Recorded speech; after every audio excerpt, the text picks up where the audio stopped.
Academic লাইফে যেগুলো করছে ওগুলো সত্যি কথা বলতে পিঠ বাঁচানো প্রজেক্ট। দেখা গেছে সি কোর্স, ওটাতে করছিলাম ব্লাড ব্যাংক ম্যানেজমেন্ট সিস্টেম, কোন রকম ডাটাবেস, কোন রকম মানে যাচ্ছে তাই প্রজেক্ট। ওটা কোনো মানে কোডের কোনো আর্কিটেকচার নাই, কিছু নেই, বাট ওটা ফার্স্ট ইয়ারের ফার্স্ট সেমিস্টারের প্রজেক্ট। এবং তখন থেকে আসলে একটা প্রজেক্ট করার ইচ্ছা জাগে, বাট ওইটা আসলে সিভিতে কোনো ইম্প্যাক্ট ফেলে না। সিভিতে ইম্প্যাক্ট ফেলে হচ্ছে আমি যেটা প্যাশনেটলি যে প্রজেক্টগুলো করছি সেগুলো।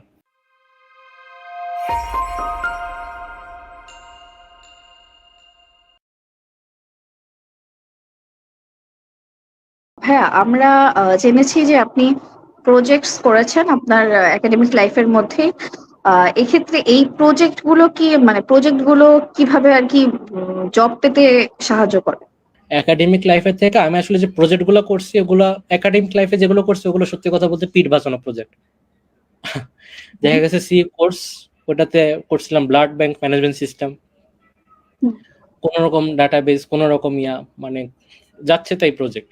ওটা কোনো মানে কোডের কোনো আর্কিটেকচার নাই, কিছু নেই, বাট ওটা ফার্স্ট ইয়ারের ফার্স্ট সেমিস্টারের প্রজেক্ট। এবং তখন থেকে আসলে একটা প্রজেক্ট করার ইচ্ছা জাগে, বাট ওইটা আসলে সিভিতে কোনো ইম্প্যাক্ট ফেলে না। সিভিতে ইম্প্যাক্ট ফেলে হচ্ছে আমি যেটা প্যাশনেটলি যে প্রজেক্টগুলো করছি সেগুলো। যেমন আমি একটা প্রজেক্ট করতেছিলাম, সেটার নাম হচ্ছে ক্লাসলেটিক্স। ক্লাসলেটিক্স হচ্ছে তুমি ক্লাসের অ্যাপয়েন্টমেন্ট, মানে টিচার যদি আমার এখন হয় কি সিআর কে বলে দেয় যে কোন সময় ক্লাস হবে, সিআর ভাবে পোস্ট দিয়ে দেয়। আমি চাচ্ছিলাম মানে এটা অ্যাকচুয়ালি মঞ্জুর স্যারের সাথে করার একটা কথা ছিল, যে প্রজেক্ট হবে এরকম যে টিচাররা চাইলে স্কেডিউল করে দিতে পারবে ক্লাস, মানে রুটিন তো থাকবেই, টিচাররা যদি অ্যাডহক ক্লাস নিতে সেটা স্কেডিউল করতে পারবে, স্টুডেন্ট কাছে মনে করো মেসেজ যাবে এবং অ্যাটেন্ডেন্স নিবে। বিশেষ করে অ্যাটেন্ডেন্সটা কাউন্ট হবে কিরকম, যে স্ক্যান করলে অ্যাটেন্ডেন্স কাউন্ট হবে কিউআর কোড দিয়ে, এবং সেফটি মেকানিজম থাকবে হচ্ছে জিও লোকেশন স্টুডেন্টের। এই প্রজেক্টটা আমি অনেক দূর শেষ করি, বাট লাস্ট পর্যন্ত বেশ কিছু স্কেলেবিলিটি প্রবলেমস আমি ফেস করি, যেটার কারণ মানে ওগুলোর এখনো সলভ আসে নাই। এবং এগুলো হয়তো স্যার অন্য কাউকে যে প্রজেক্টটা করাবে, তো আমি আর মানে উইকনেস গুলো বলবো না, কারণ এই প্রজেক্ট যদি পরবর্তীতে লাইভ হয় এবং তোমরা যদি উইকনেস গুলো জেনে যাও, তাহলে হয়তো এক্সপ্লোর করার সুযোগ থাকবে। সো ওইগুলো আমি বলবো না, বাট ওই প্রজেক্টটা আসলে অনেকটা আমার হেল্প করে এই যে রিয়েল লাইফ প্রজেক্ট বা প্রোডাকশন গ্রেডের প্রজেক্ট ওটা কিভাবে করতে হয়।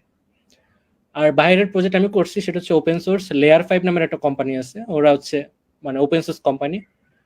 তো তারা কাজ করেছে সার্ভিস মেশ নামের একটা জিনিস আছে। সার্ভিস মেশ কি, এই যে AWS বলো, এখানে যে ডিপ্লয়মেন্ট গুলো করে ওখানে তোমার বিভিন্ন এনভায়রনমেন্ট গুলোর পারফরমেন্স ম্যাট্রিক্স দেখা লাগে, যে এটা একটা প্যাটার্ন। সার্ভিস মেশ তোমার সাইড কার্ড বলে, একটা সিস্টেম তার সাথে একটা সাইড কার্ড অ্যাড করে দেওয়া।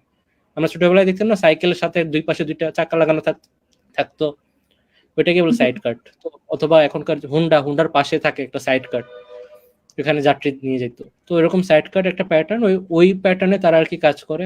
ইস্টিও বলে, তারপর হচ্ছে লিঙ্কার্ডি, এরকম কিছু জিনিস মানে টেকনোলজি আছে যেগুলো খুব হাই লেভেল বা বিগ টেকে ইউজ হয়, বাট তাদের মিশন ছিল আর কি এগুলো মানে স্মল টেকেও যাতে ইউজাররা ইউজ করতে পারে। এগুলো বিশেষ করে মানে স্কেলেবিলিটি টুল যাকে বলে, বা ডেভঅপস টুল। তো ওই কোম্পানিতে আমি ফার্স্টে একদম মানে বেসিক শুরু করি কিভাবে, তাদের হচ্ছে আপ ফর গ্র্যাবস এরকম কিছু ট্যাগ দিয়ে তারা দিত। তো এখানে ওয়েবসাইটে রিফ্যাক্টরিং, তাদের ওয়েবসাইটটা ছিল জেকিলে লেখা। জেকিল হচ্ছে .md ফাইল ফরম্যাট আছে, ওই ফরম্যাটে তুমি যদি লেখো, লেখার পর ওই জেকিল করবে ওইটা ফ্রেমওয়ার্ক ও সুন্দর করে এটা কম্পাইল করে তোমার ওয়েবসাইটের মতো পাবলিশ করে দেয়। তো আমি ওই জেকিল সাইটটাতে আমি কিছু কাজ করি ফার্স্টে। তারপর যাদের কোর প্রজেক্টে কিছু কাজ কন্ট্রিবিউট করার সুযোগ হয়, তাদের কোর প্রজেক্ট ছিল গোল্যাং এ লেখা। তো সেই গোল্যাং এ আমার কাজ করার সময় আমি দেখলাম যে তাদের কোডগুলো এত সুন্দর, এত গুছানো। তখন থেকে আসলে আমার মানে ওপেন সোর্স জিনিসটার প্রতি একটা ভালো লাগা কাজ করে। তারপর আমি রিঅ্যাক্টের যে ডকুমেন্টেশন ওখানে কন্ট্রিবিউট করছি, লিঙ্ক মানে তারপর আরো বেশ কিছু ওপেন সোর্স প্রজেক্টে কাজ করছি। যেমন জ্যাজ ব্যান্ড আছে, জ্যাজ ব্যান্ড হচ্ছে তোমার এরকম সফটওয়্যার প্রজেক্ট যেগুলো নন গভর্নমেন্ট অর্গানাইজেশনের জন্য কাজ করে, যেমন কুই ম্যানেজমেন্ট সিস্টেম বা অ্যাপয়েন্ট ম্যানেজমেন্ট সিস্টেম, যেগুলো আসলে তোমার মানে প্রফেশনাল সলিউশন আছে যেগুলো টাকা দিয়ে কিনতে হবে, বাট কোনো কোম্পানি যদি চায় যে না আমার নিজে সেলফ হোস্ট করব, আমরা নিজেরা চালাই, কয়েকদিন পর যখন লাগবে না তখন অফ করে দিব। তো এরকম কিছু প্রজেক্টে আমার ইনভলভ হওয়ার সুযোগ হয়। আর ওইখান থেকে আসলে আমার বেশ কিছু প্রজেক্ট করার পরে তো এভাবে আমি আসলে প্রোডাকশন লেভেলের কোড কিভাবে লিখতে হয় এটা আমি শিখছি। আর অবশ্যই বললাম অ্যাগ্রোড্রোন, ওটা করার সময় আসলে প্রোডাক্ট কেমন ডিজাইন করতে হয়, প্রোডাক্ট কেমন ইন্টিগ্রেট করতে হয়, এইসব বিষয়গুলো আমি বুঝতে পারি। তো এভাবেই আসলে আমার পথ চলা।